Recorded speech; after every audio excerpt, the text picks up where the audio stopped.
people talking about shortening NASCAR races.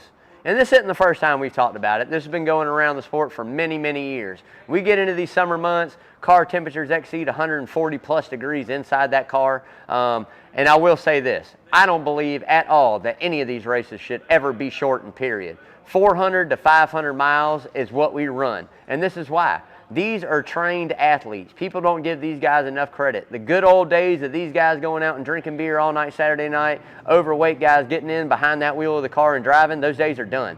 These are athletes. These guys train. They are in that car between 3 to 4 hours in temperatures of 140 plus degrees, pulling G-forces. I mean, I'm telling you right now, they are athletes. They train for this. So when people talk about shortening races, you're taking an aspect out of the race. Not only are you taking out the athleticism behind the wheel, you're also taking out what these engineers do technological wise and mechanically to build these race cars. That is what these guys get paid to do. These engineers are paid to figure out ways not only to make this car go fast, not only ways to make this car sit into the racetrack, they are paid to make this car last 500 miles. And we've got one of the best coming up here at the end of the month in the Coca-Cola 600. I absolutely love it. So I don't care anything about longevity for the drivers. I don't care anything about race fans that are bored for 3.5 hours. If you're bored, turn it off, tune it back in the last stage. We have stage racing. They get cautions. They get 3 cautions now. There's races I've seen in Atlanta that went 1 caution in 325 laps. Man, these guys got to breathe 1 time on pit road.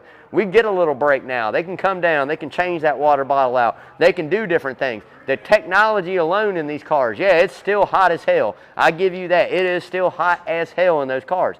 But the technology that we have learned, not only through the suits and the different systems they have, but also the ventilation. And with this next-gen car, it's supposed to be cooler from the floor up. You don't catch as much heat. We've made advances in to help these drivers stay cooler for a little bit longer. I think it's something that should stay 400 to 500 miles everywhere we go. We've got more night races now. We've got different things throughout different parts of the season. I just think it makes the sport what it is. I don't ever want to see NASCAR shorten races at all, point blank, period.